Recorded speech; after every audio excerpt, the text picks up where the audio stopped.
Hello. I'm Joey West. I'm an assignment planning editor for Bay News 9 here in Tampa. And this is Gina Morales. She owns Gina Morales Public Relations. She's been here just about as long as I have for the past 15 years. And we got to know each other through our relationships, first with the Seminole Hard Rock Hotel and Casino, where she was head of public relations for. And she would pitch me stories on a consistent basis, and we got to know each other that way. And this is Jacqueline Matter, anchor for ABC 7 in Sarasota. And we've attended another panel like this before where we were addressing folks who wanted some information and knowledge and insight into how the news business works, how to pitch your story to the media. So for the most part, we're going to talk a little bit. I've got a few slides, if I can get them up. And then we'll answer a lot of your questions because we find that a lot of the writers and the people who are writing the press releases are the ones that want to know how to get on TV. So first, that's not a story. We get this a lot. I know it is funny, but we literally get hundreds of emails every single day, hundreds of press releases that come at us from all over the world, not just Tampa, not just Florida, but all over the world. And a lot of them are just sent errantly, mass emails sent out to hundreds of thousands of journalists all over the place. So as you can imagine, most of those either get skipped or deleted like almost immediately. For example, this one says, "My name's Jim and I have a donut shop." Okay, well that's not a story, Jim. Congratulations on your donut shop. We're gonna move on. So as part of my job, what I do is I look ahead to the next day, week, month for our news planning coverage. And I kind of go over all the information and story pitches that we already have, as well as some of the other crime court stuff that we know is going to be happening. But it's my job to kind of go through and disseminate and decide which story ideas I'm going to take to the editorial staff and say, hey, here's what I know is going on. What do you guys want to cover? And here's what I think of it. So I have to dig into them a little bit deeper before I take it to them because they're going to ask me questions, and my job is to try to predict what they're going to ask me. So if I got this, "My name is Jim and I have a donut shop" pitch, and let's say there wasn't a lot going on that day, I might call whoever sent the press release and ask a few more details. What I'm going to want to know is what makes this donut shop unique. So one of the first places you can start looking is if somebody came at you and said, "Please write me a press release for Jim and his donut shop." Okay, what makes Jim unique? Is it his background? Where did he come from? Is it a previous job? How did he get to where he opened this donut shop? It could be one of the products he's offering. And I'm not making this up. Last week we ran a story on a donut shop in New York that made a donut that looked like a Tide Pod. And they literally sold out in like the first hour. And they couldn't keep up with the demand. But that story went global because of the stupid Tide Pod challenge and the people that are eating them right now. But it's little viral stories like that sometimes get picked up, that get a lot of attention, that you need to dig a little bit further for. You might need to get creative. Gina could probably speak a little bit more to that as to what goes into the research, into formulating a pitch to the media and what makes for a good press release. Hi, guys.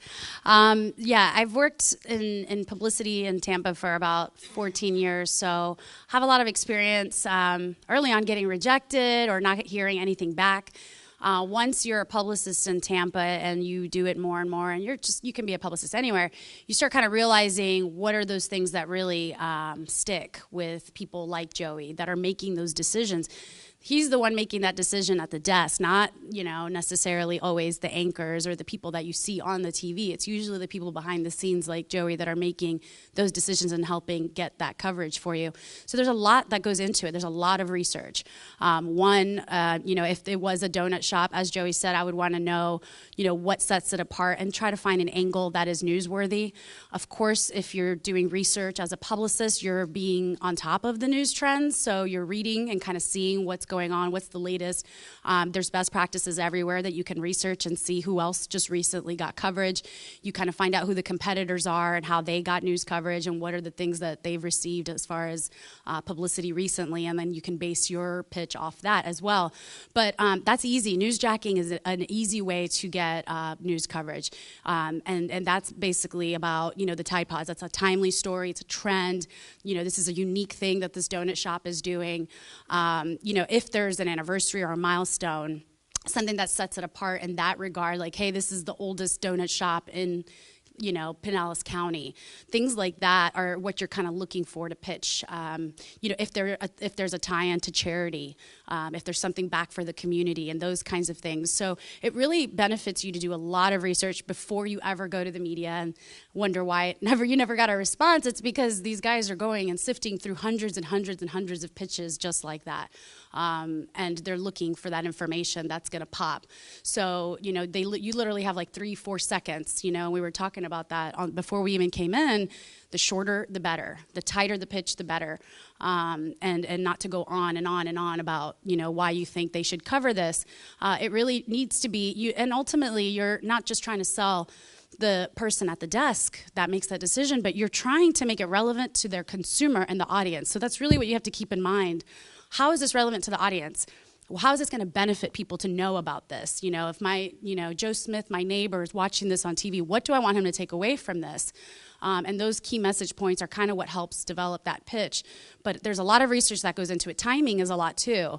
If you want to kind of know and get familiar with the schedules of these people, they're at meetings in the mornings, sending them a pitch late afternoon on a Friday, probably not going to get a lot of traction. So you're going to want to make sure that you know the time that you're doing it, that they're at their desk or they're before their meetings, where they're making those decisions. Of course, there's breaking news all the time, so you have to keep that in mind as well. They may not be able to cover your story. How can you give them the information so that they can, air it later? Do you have a videographer that you can hire? Take that video for you, cut it, edit it, and send it to them. Try to think of how you can make their lives easier, but also how you can gain that coverage for your client. It's all about the research and the hard work and doing all the legwork up front. Once you go to pitch them, you should be ready with all the materials they need. Logos, JPEGs, bios, all the information you need. The last thing you want is for them to have to work to do your story. So that's one of the things that I think has made me pretty successful in what I do, is that I try to think of all of that for the desk producer, give them everything they need, and turn it around fairly quickly. And just make sure also that the person who's going to go on air, if you do get this person on air, is qualified to speak on behalf of the company as well. It's very important. Nothing worse than a really dull interview. And also think of the visuals. If there's something really interesting going on, if it's a community event, like I mentioned, make sure you let them know what time they should get there. What are the things they're going to be seeing? Visuals, especially in TV as a medium and everything now, digital, video, photos, all of that is very, very important. So keep in mind what kind of visuals you can provide the TV that they may not get anywhere else. Like, hey, we're going to do, the largest donut blow up, Guinness World Record on the parking lot. Like, that's kind of interesting. They might want to film something like that. So keep those things in mind. And additionally, I'll pass it off to Jacqueline, but when you pitch, we say give it the who cares test. And this is something I get from my bosses consistently. When I come at them with the story, they're going to say, who cares? And you should do that too when you're writing your press release, because maybe ask a friend, a colleague, somebody you work with, let them read through it and judge their reaction to it. If they're just kind of nodding and like, oh, okay. Then that's probably not a good pitch. If you tell them something, they light up and they're like, wow, then more than likely that's what we're going to do as well. But that's one of the many factors that goes into it, and I'll let Jacqueline add to that.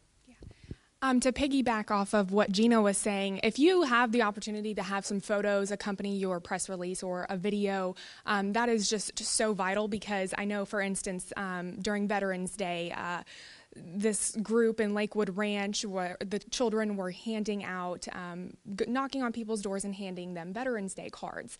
And it was for Hope for the Warriors Foundation. And normally we were so busy that day, we had all sorts of Veterans Day ceremonies, all these different things going on.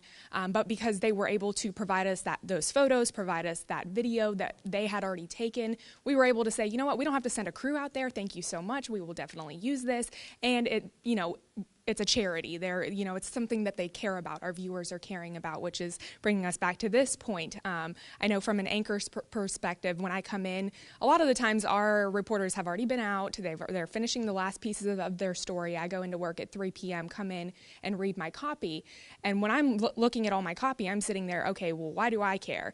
If I don't care, my viewer's probably not going to care. And, what makes this story stand out? So make sure when you're sending those kind of things, include those unique abilities about maybe your company or something that makes them stand out. For the instance of the donut shop, is it somebody that grew up in my area in Sarasota that, has this brand new company that is out of this world, something nobody's ever seen before? Well, that's unique. It's not just your typical donut shop.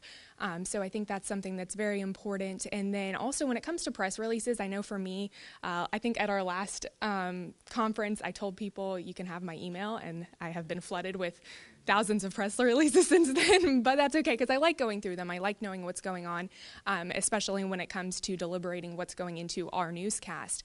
But anything longer than like a page, I'm probably not going to read. So when it comes to press releases, I would seriously put all the meat and potatoes in that one paragraph that's right there, because that's really what's going to grab somebody's attention, especially an assignment editor or a producer, and give them that opportunity for you guys to kind of pitch your stories as well.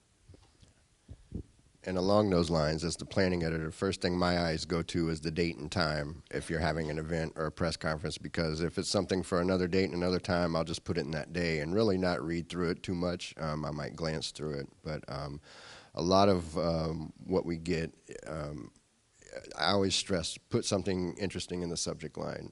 Address me personally. Say, hey, Joey, and then finish out whatever the thought is. But the subject line can be eye-catching. As I first get into work, I have 500 or 600 emails every day waiting on me. And I just kind of scan through them. And, if I just see press release, whatever, that doesn't really get my attention. If you say, hey, Joey, I'm like, oh, that person knows who I am. Or at least they've taken the time out to figure out who they're sending this press release to and going that extra second and putting my name in there. It may seem like something small, but in a competitive world, when you're trying to vie for everybody's attention, especially in the news business, that little extra step, that personalized touch can mean a lot. No, I was just going to add that another big thing that I always tell people, if it's like a month ahead that this event is going to happen, like he said, it's just going to kind of go into a file, and maybe we'll look at it, we might forget, we're human. But if it's like a week in advance or even 3 days, you're probably going to have a better likelihood of getting that into the newscast, because we can say, oh, okay, that's happening on Wednesday, on a Monday, or even just sending it on a Monday and then reminding us on that Wednesday morning, because usually I know at my station we have our morning meetings at 10 a.m. So our reporters are getting together and trying to see what they want to do for the day. So maybe sending it at 9 a.m. Hey, just a reminder, this is happening today. But anything like a month in advance, I know for me, our assignment editor will put it in the planner, but it doesn't always, happen. Breaking news and some of the top stories of the day. But if we're looking for something, it's better to probably send it at least a week, I would say. Along those lines, give it the boring test. If the people you try it out on find it boring, it's probably going to be boring to the rest of us too. So try to find that exciting and appealing part that you can take away, that the audience will take away. So I always tell everybody, try to think of it as a TV viewer. And when you're sitting at home, when a story comes on, are you going to care, or are you going to turn the channel? And ultimately, that's what your goal should be in mind when you're writing your press release and trying to get the attention of the media. This is a hard one because, especially if you're working on behalf of clients, every client is going to think that their story is really interesting, that their company is really interesting, and that everyone should care because they care. So my job is to ensure that the audience is going to care, and so that's when the research comes in. But in addition to that, you also want to make sure that it's exciting for the viewer to watch too. It's going to be a story that they walk away and be like, "That's really cool." I'll give you guys an example of something I did recently. I worked with Big Storm Brewery and also William Dean Chocolates. They were doing a chocolate beer. And you go through the test. Who cares? There's lots of chocolate beers out there. Blah, blah, blah. So what we did to kind of make it a little more interesting and engage the public was made a contest, a naming contest. We encouraged people to submit their names, made it very easy for them to submit. And so that's how we got the news out was, hey, join this contest. You can win a VIP tour of Big Storm Brewery. You can win swag and also William Dean Chocolates. And I don't know if you guys have ever tried William Dean, but they're pretty awesome. And Big Storm is a great brand, too. So, it was kind of a collaboration between the two of them. There's basically two clients there, that I'm trying to meet their expectations and gain coverage. So again, how do you make this interesting for the public? You engage them. We engage them with a contest. We were able to get on air in several different stations and get Mr. Bill Brown from William Dean and also one of the master brewers of Big Storm Brewery to talk about this and the science behind it. It's kind of interesting when you start really digging into it. Even if you don't know or don't drink beer, when you start kind of really learning the process and the science behind making beer and then also adding chocolate to it, it's a lot more than you think. So it's kind of like a science experiment kind of thing. And so you wonder, how does this thing taste? So we bring those kind of samples on the air so the anchors or anyone can taste just a tiny bit, and they can give that, firsthand experience about it. So now you're watching it from home, and it's a much more interesting story than these two got together to do a chocolate beer. So, those are the kinds of things you have to think about. And again, like Joey was saying, there's, even though there's only one of me and there's a lot of journalists, that extra step of personalized touch makes a big, huge difference. Sometimes I'm really crunched for time, and I know the assignment desk hates that, like mass press releases. But sometimes that's the only way I can do it all at once because I'm pressed for time. Sometimes I don't get approvals until very last minute, and it needs to go out that moment. So I have to do the press release. So I really try to make it as interesting as possible. But even then, I don't send it out to 600 people. I'll send it out to a very small group of people. Write a personal note, even if it's not their name. Hi there, great to see, hope to see you guys soon. This is my latest project. Something personal. It really goes a long way, I think, better than just throwing it into a dark hole and they feel like you're sending it to 6,000 people. It makes a big difference. And I will let Jacqueline speak to this a little bit too, but even a great pitch can fall flat when the proper approach isn't taken. And one of my biggest qualms, and my bosses as well, is don't over pitch us and under deliver. Some folks will call you up and say, hey, I've got a big story, you're going to want to be there. Okay, what is it? Well, I can't tell you. You're just going to have to show up, but I guarantee you're going to want to be there. Okay. Well, we might go once, and if we show up and it's something that doesn't quite meet our expectations, I can guarantee you we won't be back. So be careful on what you overpromise and not to underdeliver because it'll burn you in the end. And it only takes once, and it might be unintentional. It might be an accident. You might think it was something big, and then the media doesn't. So be careful about how you approach the media and what you're promising with your story delivery, and certainly don't promise something that you can't deliver. Yes, certainly agree with all of that. I know, for instance, I did a story about a year ago where they pitched me this great idea, and I get there, and I'm like, this is it? Like, this is all we've got? And so I had very little video to work with. I'm trying to set up shots to kind of make something look interesting, and it was just, and then you have to, talk to your boss and say, well, I thought this was going to be interesting, and you have to kind of make something out of nothing, and it can be very difficult. So, just paying attention to what you're saying and what you're doing, and kind of hooking that journalist, because we have to report to our bosses and pitch the same thing. So we have to kind of even pitch what you're pitching to us and sell it to them, because there's all sorts of things. I mean, there's how many of you in this room, and if all of you guys are sending me one a day, and I only get one story a day, I have to figure out which one of your pitches is best for me to pitch to my boss. So I think that's important. If you can sit there and, you don't have to give us all the details, but like he said, don't promise us something and then there be nothing. So. And along those lines, do your research on the news outlet and the journalist that you're going to pitch to. Something that might get a lot of coverage in Sarasota might not get so much coverage in St. Petersburg or Tampa. And if you get to know the journalist that, at the outlets that you're pitching to a little bit, that goes a long, long way. Look at some of their past articles that they've written. A lot of newspaper reporters and bloggers have beats or niches that they cover specifically. You can say, I'm a tech reporter, but okay, what specifically do you cover? Well, this reporter happens to write about new apps all the time, so that might be somebody good to pitch if you've got a story on a new app. But don't pitch somebody who covers education beat for USA Today on your new app for parking, because it's not going to work, and they're just going to delete your email and probably get angry at you and upset. And and next time you try to pitch a story, they're going to be like, "Hey, don't go with that guy."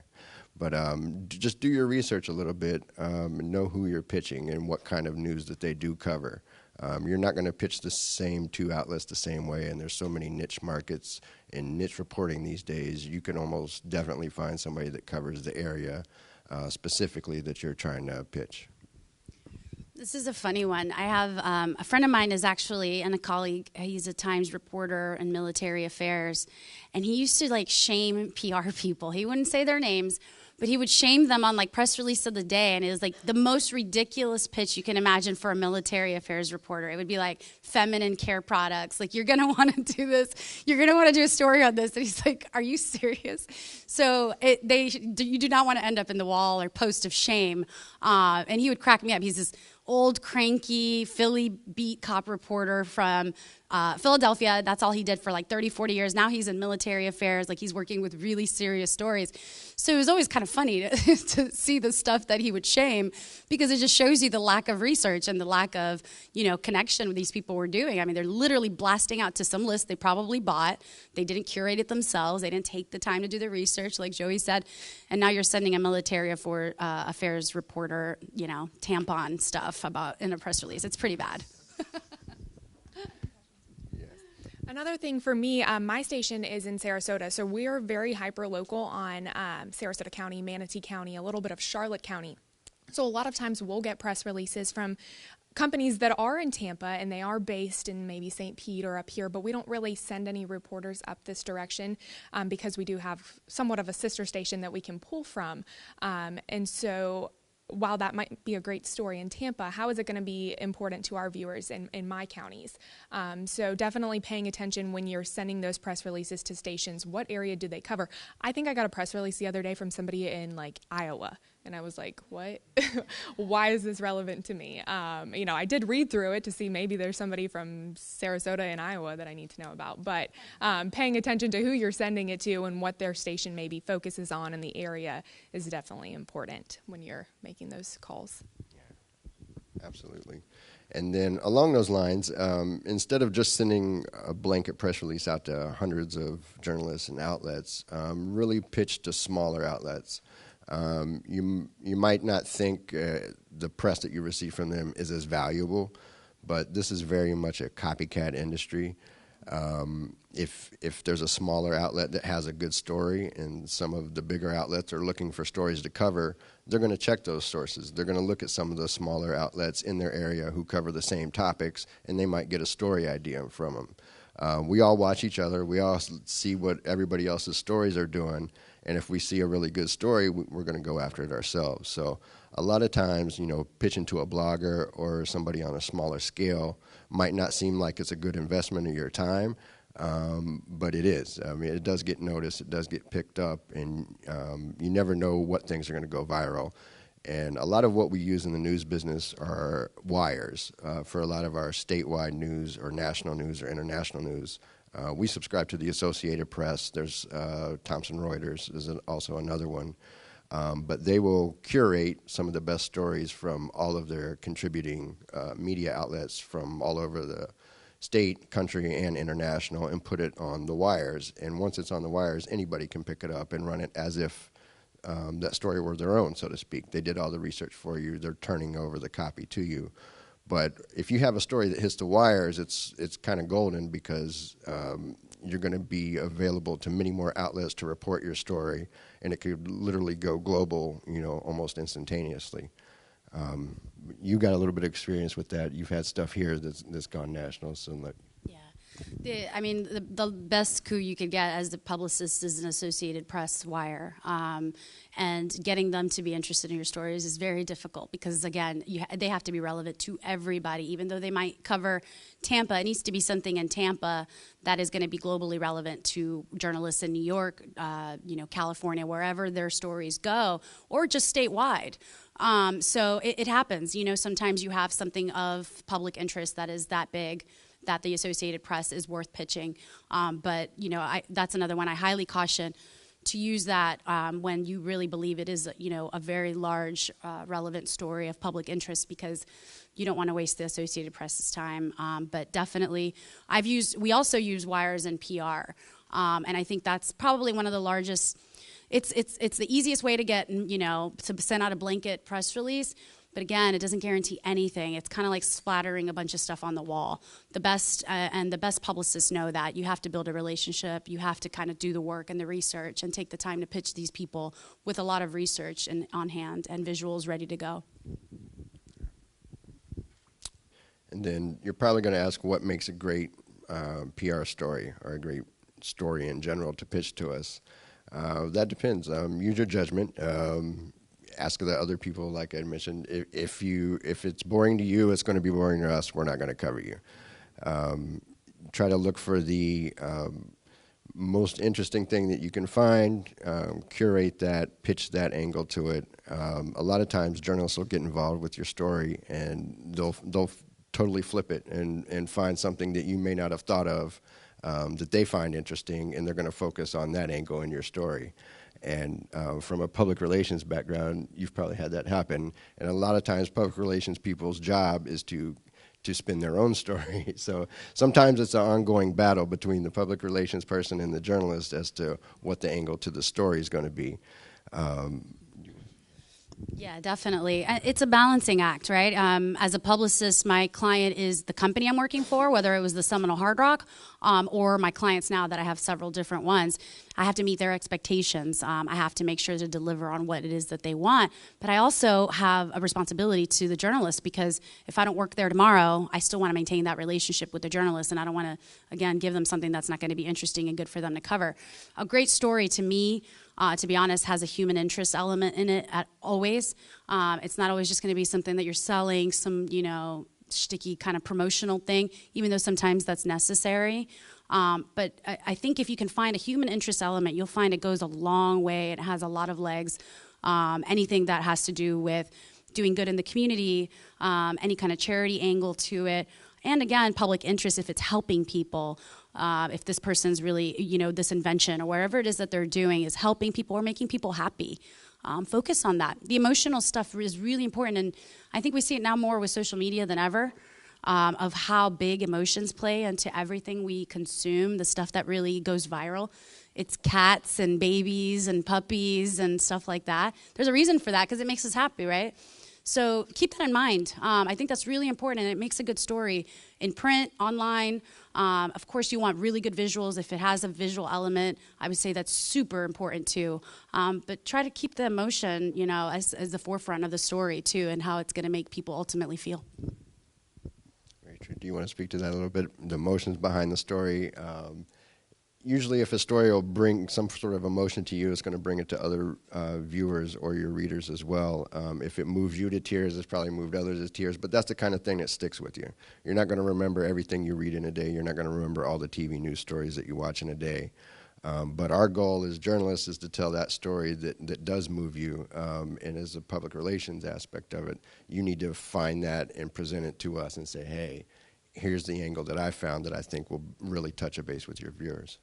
Yeah, I definitely think that reiterates our point of why do my viewers care? Why is this important to them? I don't know how many times we get emails that say, there's so much negative news, of course. You guys have, I'm sure, have heard about that. And people want to see that personal news, something that makes them feel good. If there's an advertiser that you have and something you can pitch where it makes you feel good, makes somebody else feel good, and it's a story that's well worth it, definitely pitch it, because I know for me, I've done a lot of service with PTSD and helping with wounded warriors, and interacting with veterans. So anytime I see a story that has something to do with that, I try and pitch that to my producers, because I want, I think those are sometimes those feel-good stories. You see somebody in an inspiration and an act of hope, and it makes you feel good when you watch it on TV. So that's really kind of some of those stories that I like to pitch to my producers, are the ones that make you feel happy at the end of a newscast. So. I see we got about 10 minutes left. I can wrap this up and open it up to questions if you guys are okay with that. Okay. Does anybody have any questions for us? Anything specific that's been... All right, so we're going to have two runners. So if anybody on this side wants to do one, I'll share you the mic, and then we'll have Skylar on the other side that can do it. So we got one. I'll start right up here at the front. Hi. So you have kind of the traditional press release, so it's maybe about a page long and kind of the inverted pyramid style. But have you ever gotten, or do you have any examples of a pitch or a press release that you got that got really creative and kind of went outside of those traditional boundaries?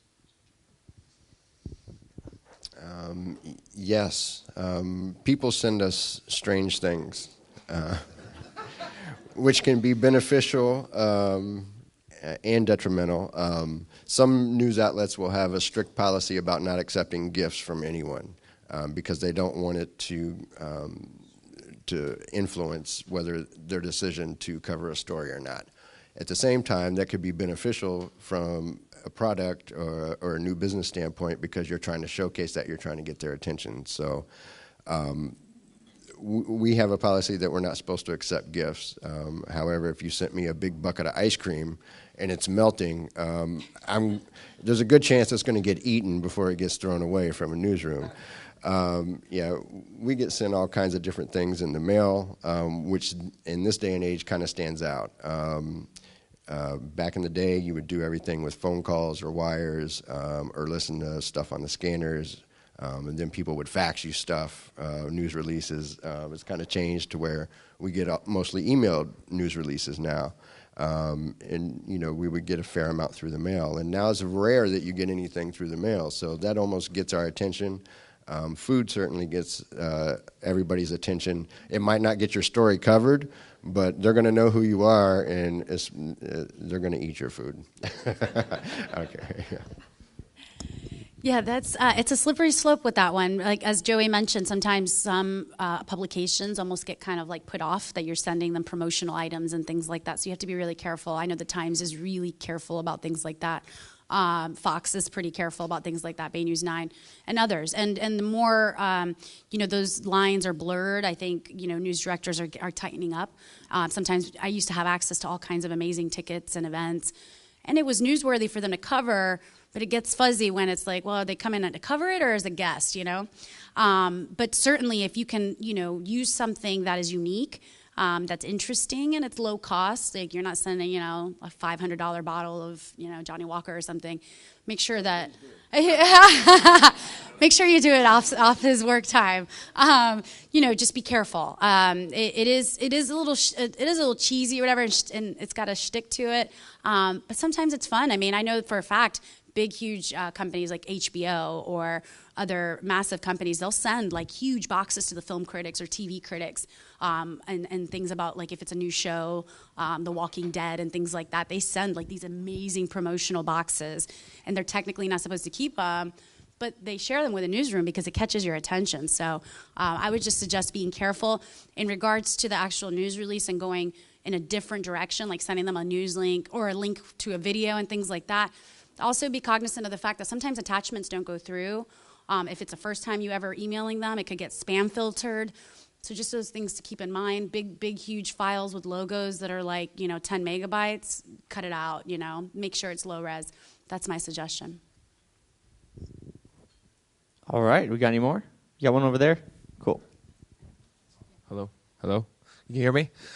So with attorneys, it's a very narrow area, but how do we get these guys publicized with different news? Because they're boring in general. They're just boring.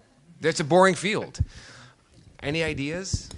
You can see attorney commercials all the time, and I don't know. Sometimes if you are purchasing advertising, there is added value with that. So, for example, Winters and Yonker, I think they advertise like on every single station. Those buys come with some added value and content opportunities.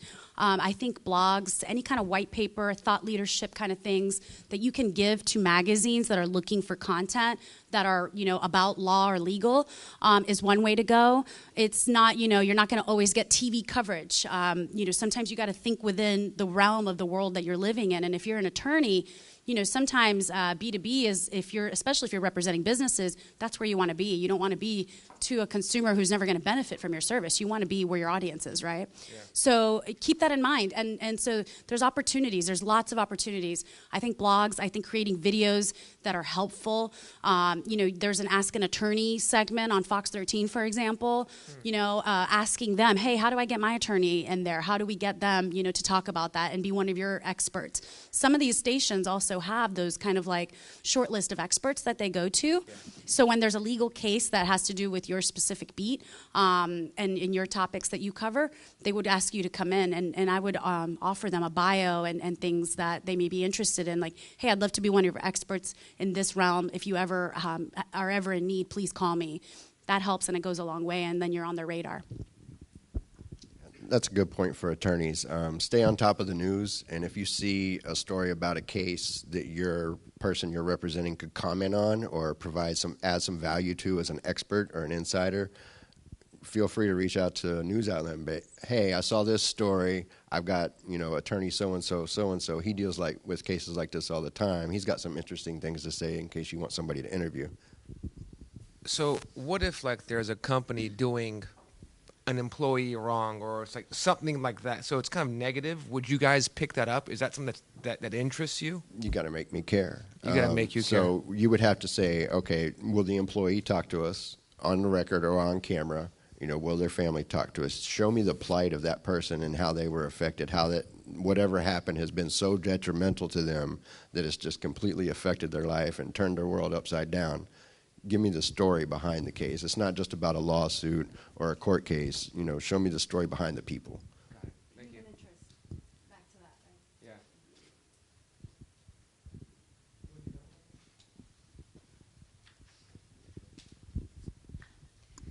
Hi. So the question I have is, what is the best way to form relationships with journalists without seeming like you're just forming the relationship just to get news coverage? That's a great question. It took me a lot of years. These types of relationships I have didn't just happen overnight. As cheesy as a lot of these things are, and people don't want to go to them, but networking events, especially when it's something that is of value to them, and they're going to be there. They used to have this thing. I was a member of PRSA, the Public Relations Society of America, and they do media roundtables. That was super beneficial. I can't express enough how much face-to-face goes over any other communication with a journalist in order to forge that relationship. And then it's a matter of nurturing it, just like you would anything else. Stay in touch with them. Hey, I saw this. You guys did that. That's really great. Hope everything is well. Reaching out to them when it's not just about you. That's advice that I give even for Twitter. It's not all about you. Engage with these journalists on the stuff that they care about, the stories they're covering. Hey, you did a great job on that story, and that must have been difficult for you. Stuff like that, little bit at a time. But it's just like every other relationship. It takes a lot of time to nurture it. It takes sacrifice and time at night when you're tired and you don't want to go somewhere, but this person's going to be there. You're like, I really want to make it a point to go and support, this one thing they're supporting or whatever. That FaceTime is super valuable. And you can offer us exclusives. If you call somebody up and say, hey, I'm going to offer this to you first before I offer it to anybody else, give me an answer within this certain time frame window, or I'll take it somewhere else. But you don't have to get that specific. But hey, I want to offer you an exclusive. That'll get their attention. Yeah, it definitely will. Yeah. Go ahead. Anybody else? Hi. So I know a lot of people in this room probably, we all have businesses maybe that aren't necessarily attached to a specific location. How do you think our approach for PR would vary compared to like a local business? I was going to say, you don't always have to tie it to a location depending on what your business is. That's kind of a general question, but if you find the topic that somebody cares about, why should somebody care about your business? What attracts your customers to you? What do you have that makes you unique? Look for anything that doesn't have to be location-based. Most of the journalists that write for the national publications, they don't care where you're based at. That's literally just a byline, location and state, in their story. They could care less, for the most part, where you're based at, unless that has something to do with the story. So sell yourself on what makes you unique, and I call it the story behind the story. I think I have a good example of doing exactly that. At my last station in North Carolina, I was the bureau reporter near a military base, and I had gotten a press release about this teenager who had made an app for people who had PTSD that would they would wear a watch, and essentially it would vibrate on their arm when they were having a nightmare or an anxiety attack to kind of help calm them in some sort of way. And with technology today, he was in, I think, Washington, we were able to do a Skype interview and interview the kid who had made this app and still have it localized because it was helping somebody at Camp Lejeune where I was working. So it was kind of like, despite how far he was on the opposite side of the country, because of technology today, you can still kind of have those types of interactions. I think we have time for maybe one or two more.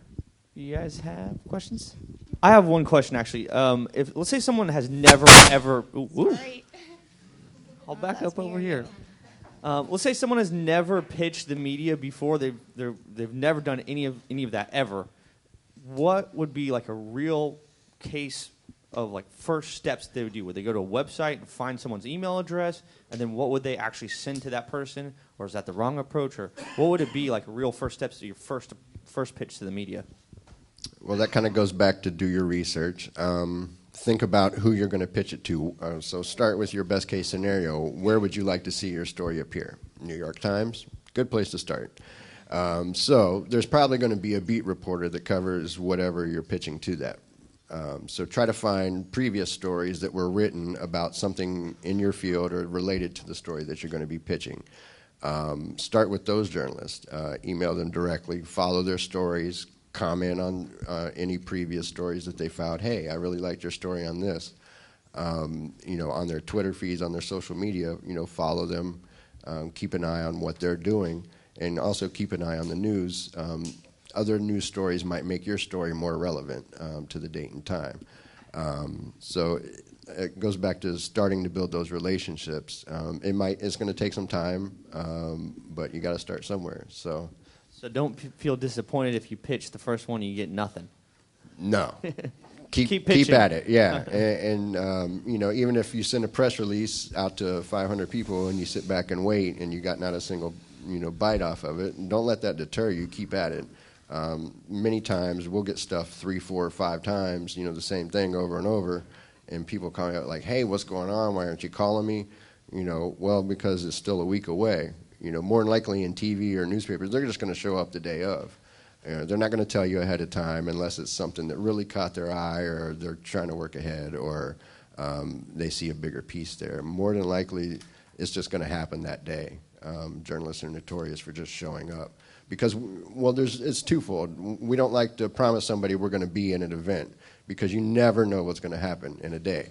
I used to be in the field and would go out and cover stories, and sometimes I would cover 4 or 5 stories a day, And it was never the story that I started out covering, you know, when I first left the station, because stuff happens, you get pulled to breaking news, and other stories won't even make the air. So you got to keep that in mind and be cognizant of what's going on in the world. If there is a huge story happening and you're trying to pitch your dog wash, you know, for charity, it's probably not going to get covered because all the attention's on that big, huge story that's happening.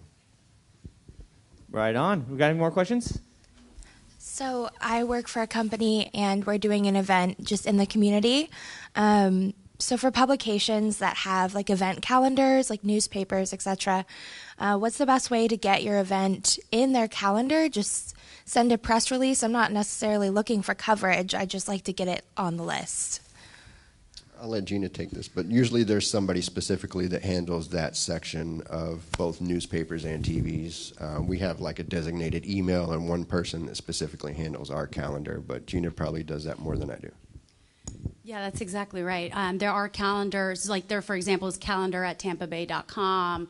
There's different email addresses that they use for planning events and adding those things to the list. It is researching, finding out where those are, where they are, but pretty much every single TV station has it.